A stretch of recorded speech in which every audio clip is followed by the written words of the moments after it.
Michael Vlasov was not used to being told no. In a world where signatures moved mountains, and his voice could bend governments into silence, the past few months had been nothing short of hell. Alya, his daughter, lay in a hospital bed, curled into herself, slipping further away each day. The brightest minds, the rarest drugs, the most elite clinics, nothing worked. And now, here he was. 42nd floor. Empty office. Empty hands. The woman in front of him didn't belong here. She was soaked from the rain, her janitor's badge half torn, her hair clinging to her face. But her eyes, there was something terrifyingly certain in them. She held out a battered folder, plastic crinkling in her fingers. Confidential, eyes only was stamped in fading red across the front. Michael didn't move. Where did you get that? His voice was low. Dangerous. Zara didn't flinch. My brother had what your daughter has, she said. He was part of a trial. One you probably signed off on yourself. It wasn't just a failure. It was a cover-up. Michael took the folder, slowly, as if it might detonate. Inside were photocopied medical charts, emails, trial notes. Names blacked out. Dates circled in red. One word appeared again and again in the margins. Millionaire'S. Michael's chest tightened. We discontinued that compound 5 years ago, he said. Toxicity risk too high. It never went to market. Zara's voice was dry. It went underground. He stared at her, this woman who smelled of bleach and city rain. This woman who should have been invisible, except now, she was the only person offering something more than hollow comfort. And why come to me? Because no one else will believe me. And because you have the power to find out how deep this goes. If you still care. He hated her for that last part. Because it touched a nerve. A truth. Michael looked past her to the city below. He saw the lights flickering in the haze, the same city that had once worshipped his name. Maybe she was lying. Maybe this was some elaborate con. But what if it wasn't? He turned back to her. What's the first step? Zara's shoulders sagged, relief, maybe. Or just the exhaustion of finally being heard. There's a warehouse in District 9. Medical waste. But I think they're still manufacturing something inside. I can get you in. Michael grabbed his coat. Then let's go. The warehouse looked like nothing. Just another forgotten block of rusted steel and broken concrete in District 9, the part of the city they didn't put on tourist maps. A faded sign still clung to the gate. Hazardous materials, authorized personnel only. Zara led the way, her footsteps silent despite the broken glass and puddles. Michael followed, glancing around, coat collar up, heart pounding faster than he liked. This place was shut down, he whispered. I saw the reports myself. Zara gave a half smile. Those reports were written by the same people who funded the trials. They reached a side entrance. The lock was cut, dangling like a loose tooth. Inside, the air was thick with chemical dust and damp decay. They moved through shadowed corridors, passing rusted machines, empty crates, animal cages. And then, something changed. Zara stopped. There, behind a sealed glass door, were lights. New lights. A humming sound. Refrigeration units. And rows of containers marked with the logo NTX Labs. Michael's blood ran cold. NTX was the internal code for Millionaire'S. What the hell, he muttered, stepping closer. This shouldn't exist. It was all destroyed. Every sample. Zara touched the glass. Not all of them. They found a terminal left running in the corner. Zara sat, typing faster than he thought someone like her should know how to. I used to clean labs, she murmured. Watched people do this. Memorized things. Within seconds, files flickered to life. Trial records. Shipment logs. Dozens of names. Coordinates. Batch numbers. One folder was marked, Pediatric Exceptions, Class C. Michael opened it. Alya's name was there. A moment of pure silence passed between them. His breath left him like he'd been punched. They continued dosing children, he said. Even after we pulled the funding. Even after. Zara nodded. They didn't stop. They just went deeper. Suddenly, a sharp click echoed from somewhere behind them. Metal. Movement. Zara's eyes widened. Someone else is here. Michael turned. We need to go. Now. But it was too late. A tall man in a black jacket stepped into the light, holding something metallic, not quite a gun, not quite a tool. He didn't speak. Just lifted it and pointed it at the server Zara was still working on. She dove to shield it, and in a flash of light, the screen exploded in sparks. Michael grabbed her, pulling her up as the man melted back into the shadows. Alarms began to wail. We have to get out, Zara coughed. But now you know. You saw it. They ran. Smoke filled the corridor. Somewhere behind them, someone was erasing every trace. By the time they reached the street, the warehouse was silent again. Dark. Empty. Like nothing had ever happened. But Michael's world had already shifted. And for the first time in years, it wasn't the market or the media that made him afraid, it was the system he thought he controlled. The car ride back was silent. Zara sat stiffly in the passenger seat, cradling her wrist, burnt from the blast. Michael drove like a man on autopilot, eyes blank, mind spinning. She was in that folder, he said finally, voice raw. My daughter. Zara nodded, not looking at him. They used her as a control subject. Untreated, to compare decline. It's how they measured Neuralinex's success. She was never supposed to get better. The words twisted something deep in his gut. All those reassurances from the doctors. All those confident reports from his own R&D teams. Lies. Clinical, polished lies. Michael swerved the car suddenly, pulling into an underground garage beneath one of his old buildings, a place no one would think to follow him. Zara looked around. This yours? Used to be. Still wired into my personal server. No one else has access. Inside was cold concrete, old furniture, and a small workstation covered in dust. He hadn't been here since his early days, back when he still believed in what he was building. He sat down at the terminal and began typing. If what you said is true, there's someone on the board helping this continue. Someone high enough to cover this up. Zara stepped forward. You don't trust them? I didn't think I had to. He scanned the files, accessing old communications. Passwords. Buried threads. Zara leaned in, her presence steady, focused. And then he saw it.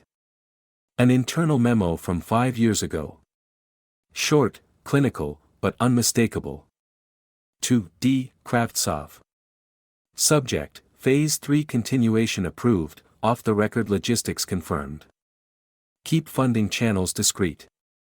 CEO won't interfere, not with his daughter on file. Michael stared at the name. Dmitry Kravtsov, his oldest friend. Coup. Godfather to Alya. His fingers hovered above the keyboard. He felt nausea rising in his chest. Zara was watching him. You knew him well. I trusted him with everything. He sat back, the air suddenly too thick. All this time, he knew. Before he could speak further, a soft chime rang through the room. The screen flashed, incoming encrypted call, Kravtsov. Michael hesitated. Zara's eyes locked with his. Answer, she said quietly. Let's see how deep this goes. He accepted the call. Dimitri's face appeared, smiling, casual, like nothing had changed. "Michael, there you are. I've been trying to reach you since last night. You disappeared after the hospital. Everything okay?" Michael didn't respond. "Listen," Dimitri continued, "there's some noise going around. Rumors. Something about classified trials. You know how these leaks go." "You son of a bitch," Michael cut in, voice shaking. "You used my daughter." The smile vanished.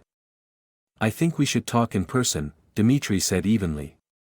"Some things are better explained face to face." Then the screen went dark. Michael sat frozen. Zara broke the silence. "He's scared. You just became a liability." He looked at her, something different in his eyes now. No longer disbelief. Resolve. "They started a war," he said. "Let's give them one." Rain carved lines down the windshield like veins in cracked glass. They waited inside an old delivery van, parked in the shadow of a burned-out tenement building on the city's industrial edge. Zara was tense, scanning the dark alley beyond the windows. Michael was quiet, but his hands wouldn't stop shaking.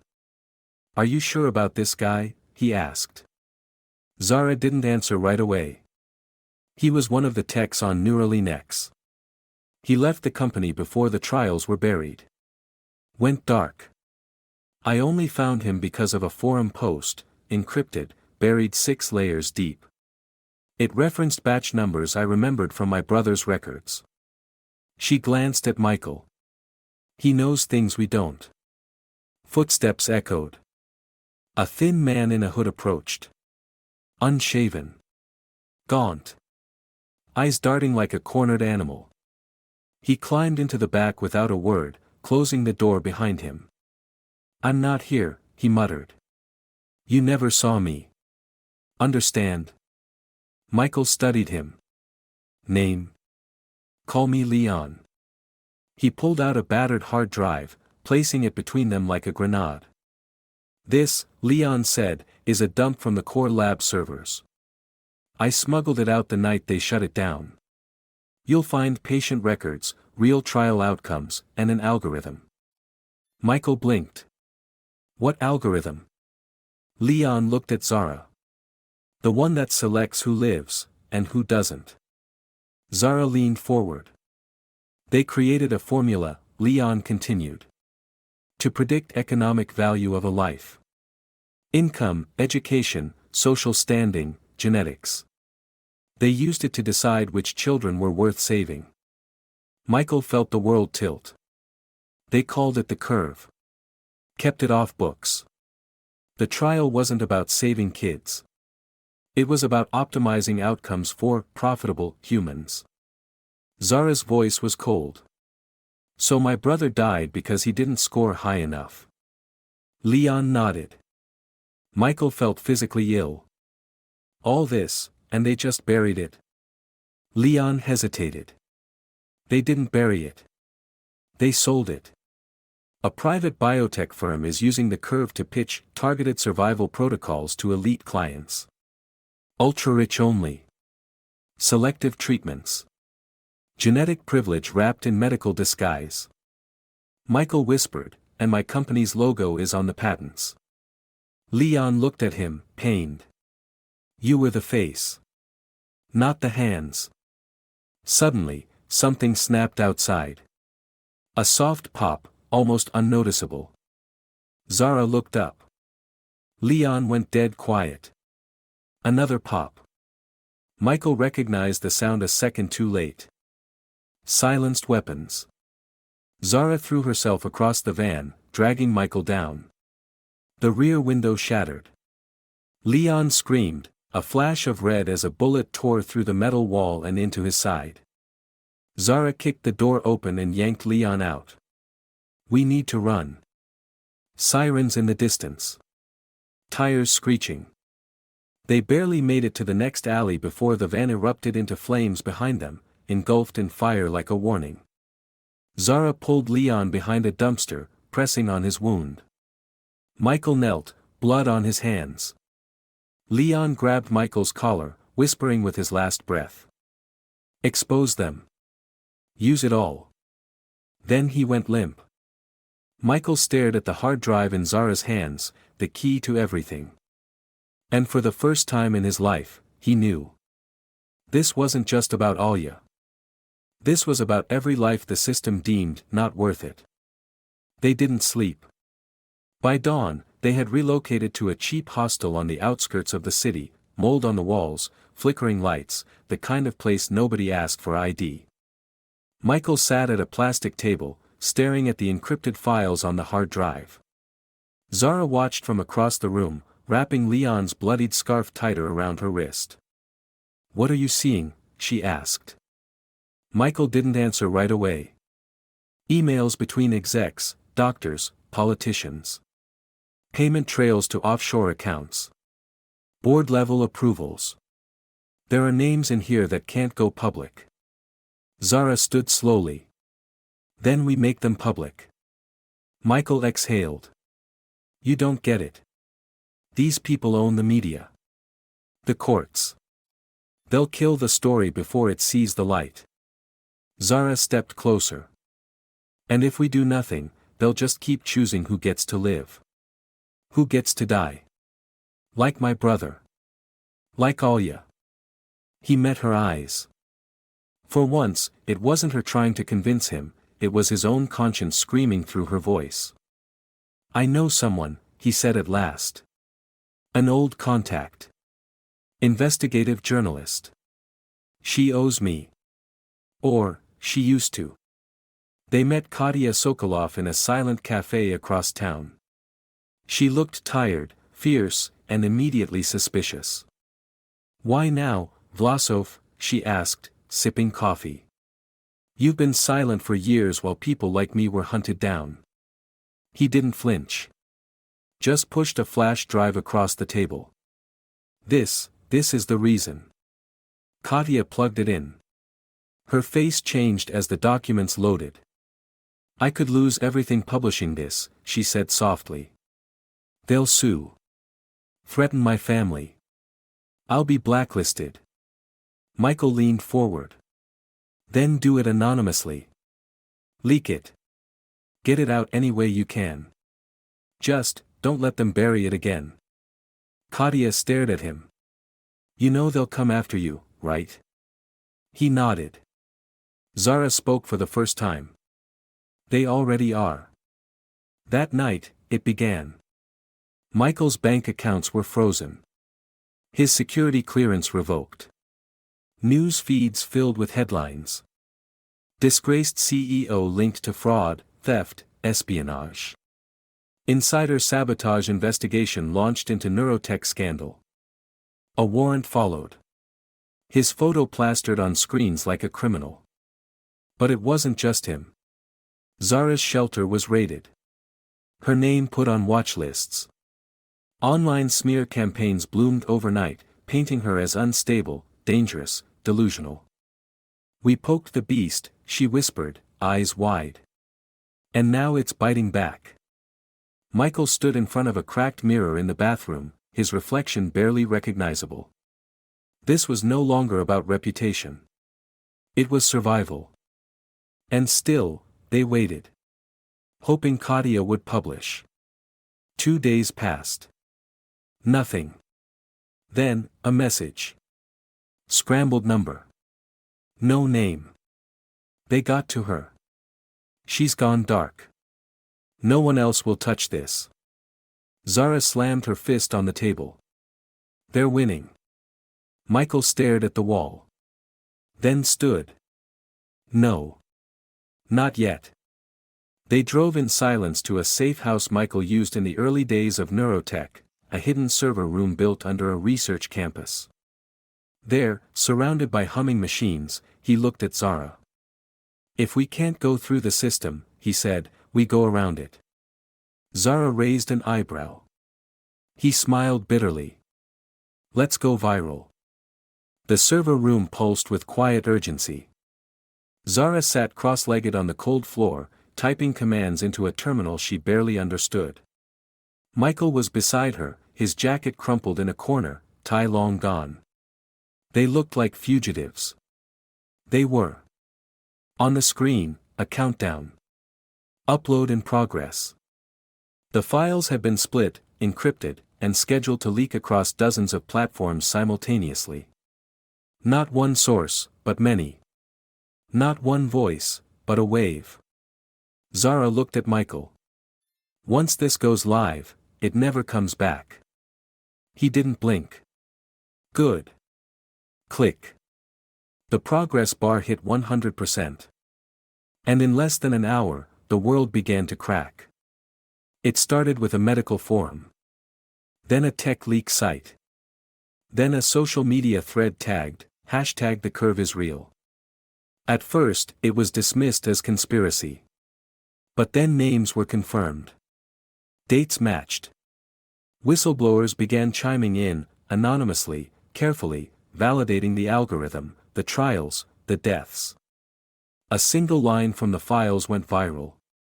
Projected cognitive value insufficient. Patient excluded. A photo of a 4-year-old girl was posted beside it. Her parents had never known why treatment was denied. Now they did. By nightfall, news channels were forced to cover it. Massive biotech leak raises questions of genetic discrimination. Anonymous hack exposes secret trial targeting children. Vlasov, savior or saboteur? Michael's face was everywhere. And so were Zara's words, from a brief audio clip she'd recorded before the leak. I'm nobody. A cleaner. A sister. A witness. But if people like me don't speak, who will? If those who can help, won't, who are we as a world? It hit hard. Millions shared it. Then, something unexpected. A direct message. Encrypted. We need to talk. I'm still inside. I want out. The message came from a code name, Sable. Zara narrowed her eyes. Who the hell is Sable? Michael stared at the screen. His voice was distant. Heavy. She used to run Neurotech's ethics division. Until we buried the term. Zara nodded slowly. Then she's our last door in. They met her in the ruins of an old university wing, bombed during the protests 2 years ago and never rebuilt. Sable was tall, dark-skinned, sharp-eyed, and cautious. She wore gloves like a surgeon, and spoke like someone used to telling the truth in whispers. I stayed because someone had to track where it all went. The curve didn't die. It evolved. She pulled out a tablet, showing them. A new initiative under a different name. Government contracts. Military interest in predictive human capital models. Hospitals rolling out diagnostic software that learn from curve data. Quietly. Widely. They're baking it into everything, she said. And no one knows. The leak was a match. But the system's a forest. Michael's hands clenched. Zara asked, can it be undone? Sable looked between them. No. But it can be burned down. She handed Michael a final access key, a deep-root credential into Neurotech's mainframe, still tied to his founder account. Buried. Forgotten. But alive. You have one shot to wipe the central server, she said. Do that, and they lose the original code. The core algorithm. Everything branches from there. Michael nodded. Zara cracked her knuckles. Then we go back to where it started. They returned to the building like ghosts. Neurotech headquarters loomed in the early hours, glass, steel, spotless marble. It hadn't changed. But they had. Michael wasn't the man who built this empire anymore. And Zara wasn't just a janitor with a mop and a memory. She was the reason he was still standing. We've got 15 minutes, Sable had warned them before slipping away. After that, the back door closes and every security protocol wakes up. They entered through the sub-basement. Zara knew the way, she used to clean here at night. She remembered which elevators skipped which floors. Which cameras were dead. Which guards had blind spots. She'd been invisible. Now it was her power. Michael followed her through the service corridors like a soldier retracing battlefield scars. He knew every name on every plaque, every promise made in the boardroom upstairs. And now, all of it meant nothing.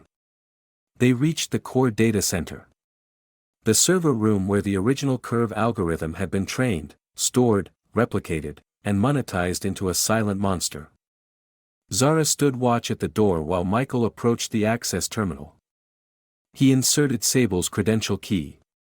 A soft beep. The screen flashed green. Then. Welcome, Founder. The core unfolded before him. Data spiraling. Patient files. Risk indexes. Profit curves. And at the center, curve_prime.ai. He hesitated. Zara stepped beside him. You okay?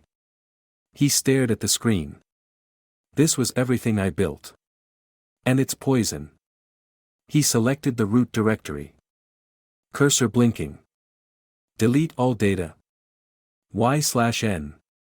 His finger hovered over the Y. Then. Sirens. Gunfire. Footsteps pounding through the hallway. Zara's eyes widened. They're coming. He pressed Y. The screen flashed red. Delete confirmed. Irreversible. Then, chaos. Security burst in. Armed. Shouting. Michael turned to Zara. Go. I'll hold them. No, she shouted back. You're not dying for this. He shoved a small drive into her palm, a copy of the final records, proof of the wipe, of the death of Curve. You're the story now. You and Alia. She looked at him. His face, broken, tired, human. Then something inside her broke too. We go together, she whispered. She grabbed his arm, pulled him into the side tunnel just as bullets shattered the terminal. They ran. Alarms screamed around them. Lights flickered. Smoke began to pour through the vents. But behind them, in the burning servers, Curve died. For good. They emerged hours later, through a maintenance shaft in an alley behind the building. Covered in dust, blood, and data. Zara dropped to her knees, laughing and crying at the same time. Michael stood in silence. He'd destroyed his legacy. His company. His name. And for the first time in his life, he felt free. 2 weeks later, the world was no longer quiet. News outlets couldn't ignore the leak anymore.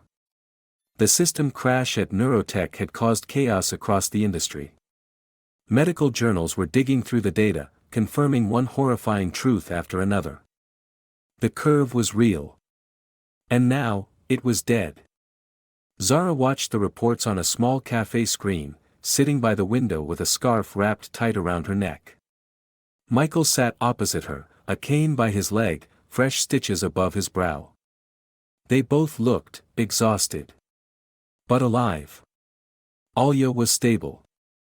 After the system purge, a team of independent doctors reviewed her file and confirmed that the trial group she'd been forced into had been skewed, not for treatment, but for controlled decline. With the trial exposed, new therapies were being tested. Hope returned. Slowly. Alia had smiled yesterday. For the first time in weeks. Zara hadn't let go of that moment since. She stirred her tea absently. They're calling you a whistleblower now. Michael scoffed. They used to call me visionary. I'll take the downgrade. He looked at her, softer now. You saved her. Zara shook her head. We did. They sat in silence for a beat, until a voice from the cafe radio broke in. And in a surprising move, a coalition of countries is pushing for international regulation on algorithmic healthcare. The leaked neurotech documents, dubbed the Curve Files, have sparked global protest. A grassroots movement is growing under the hashtag #EveryLifeCounts. Zara smiled at that. Michael looked outside the window. Crowds passed, people of every kind, unnoticed lives, once considered statistical noise in someone else's equation.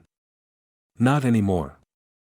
Later that day, they visited Alya in the clinic. She was sitting up now, drawing quietly. Zara brought her a sketchbook. Michael watched from the doorway, a father stripped bare of titles, humbled but whole. Alya looked up. Is the bad science gone now?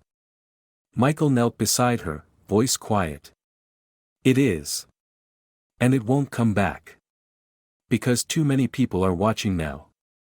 People like Zara. Alya looked at her. Are you a doctor? Zara shook her head. No. Just someone who didn't stop asking why. Final scene. A new facility was opening downtown. Not a private clinic. Not a biotech fortress.